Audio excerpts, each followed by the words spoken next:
মানে সাবেক পরিবেশ উপদেষ্টা সৈয়দা রেজওয়ানা হাসান উনি বেলার নির্বাহী ছিলেন। তো বেলার ফান্ডিংটা কারা করে আপনার দেখতে হবে। বেলার ফান্ডিং দেশি কিছু এনজিও আছে, গভর্নমেন্ট থেকেও তারা কিছু ফান্ডিং নেয়, প্লাস বিদেশি যেমন ইউএনডিপি, ইউএসএইড, হ্যাঁ, তারপরে আপনার আরও বেশ কিছু জিনিস আছে, এটা বেলার আপনার ওয়েবসাইটের মধ্যে দেওয়া আছে কারা ফান্ডিং করে। তো জিনিসটা হচ্ছে যে এই যে ইউএসএইড কোন কোন দেশে কেন ফান্ডিং করে, তাদের অবশ্যই ইন্টারেস্ট আছে। ইউএনডিপি কেন ফান্ডিং করে, তাদের ইন্টারেস্ট আছে। আর একটা ক্যাথলিক অ্যাসোসিয়েশন ফর ডেভেলপমেন্ট একটা এনজিও আছে, এটা খ্রিস্টান ক্যাথলিকদের একটা এনজিও, তারাও এখানে এই বেলায় ফান্ডিং করে। সো এই যে তাদের ফান্ডিং নিয়ে সেন্ট মার্টিন দ্বীপের উপর নিষেধাজ্ঞা আরোপ, একটা অলিখিত অবরোধ করার জন্য তারা একাধিকবার রিট করেছে। তো বিরাট একটা আইনজীবী ফোরাম এখানে কাজ করে, তাদের যেই খরচাপাতি এটা কিন্তু ওই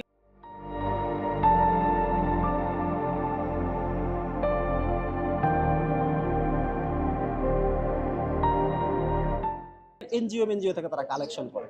এখন বিষয়টা হচ্ছে যে রেজওয়ানারা হচ্ছে অ্যাকচুয়ালি প্রো আমেরিকান, বা ডক্টর ইউনুসের কথা যদি বলি, তিনি কিন্তু ডক্টর রেজওয়ানাকে সবাই পরিবেশবাদী হিসেবে চিনে, কিন্তু ইউনুসকে কিন্তু জানে না। ডক্টর মোহাম্মদ ইউনুস হচ্ছে বাংলাদেশের সবচেয়ে বড় পরিবেশবাদী, কট্টরপন্থী মৌলবাদী পরিবেশবাদী উনি। এবং ওনার যে 3-0 থিওরি আছে, এটা কিন্তু একটা পরিবেশবাদী থিওরি, মানুষ কিন্তু জানে না। খুব সুন্দর করে বলেন যে জিরো কার্বন, জিরো ইত্যাদি ইত্যাদি। তো জিরো কার্বন পৃথিবী তো এটা কল্পনা করা সম্ভব না। এটা এই জিরো মানে 3-0 থিওরির যে কাল্পনিক জিনিস, এই যে তাদের থিওরি পরিবেশবাদী কট্টরপন্থী থিওরি, এই থিওরি হচ্ছে আপনার বিভিন্ন, বললাম তো যে এটা বিভিন্ন দেশি বিদেশি ফান্ডিংয়ে তারা এই থিওরিগুলো আবিষ্কার করে এবং অ্যাপ্লিকেশন করার চেষ্টা করে। সেন্ট মার্টিন দ্বীপে হচ্ছে বলা হয় যে এখানে ঘাঁটি করার একটা বিষয়, এটা তো অনেক বছর আগের থেকেই মানে আমেরিকা চেয়েছিল, এরকম একটা কথা আলোচনা হয়। তো এখন রেজওয়ানাদের কাছে বা অন্তর্বর্তী সরকারের কাছে আমেরিকা সরকার আমেরিকার এইরকম কোনো তাদের দাবি দেওয়া ছিল কিনা এটা আমরা অ্যাকচুয়ালি জানি না। বাট এনজিওর পিছনে বিদেশিরা যা আছে এটা আমরা নিশ্চিত, কারণ এখানে ইউএসএড এবং ইউএনডিপির ফান্ডিং আছে। সো এখানে ইউএসএড অর্থাৎ ইউএসএর ইন্টারেস্ট থাকতে পারে সেন্ট মার্টিন দ্বীপ নিয়ে, এটা অস্বাভাবিক কিছু না।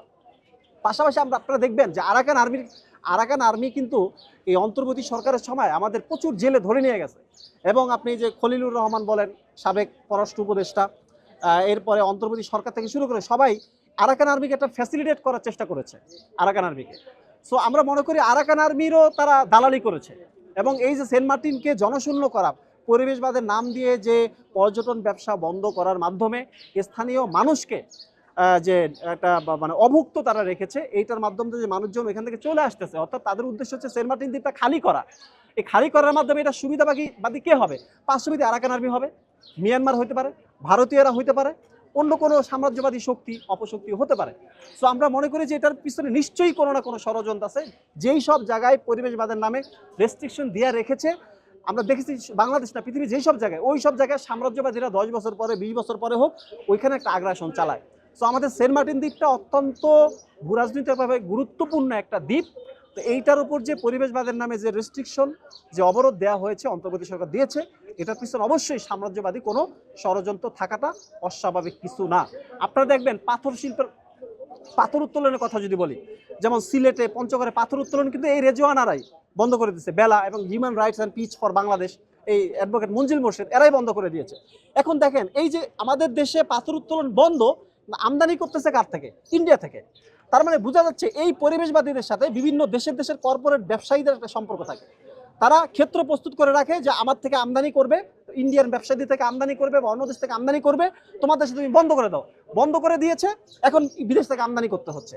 একইভাবে এই যে পর্যটকরা, আজকে যেই পর্যটকরা বাংলাদেশের সেন্ট মার্টিনে যেত এবং বিশ্বের নানা প্রান্ত থেকে সেন্ট মার্টিনের আমাদের দেশে পর্যটকরা আসতো, আজকে কোথায় যাচ্ছে?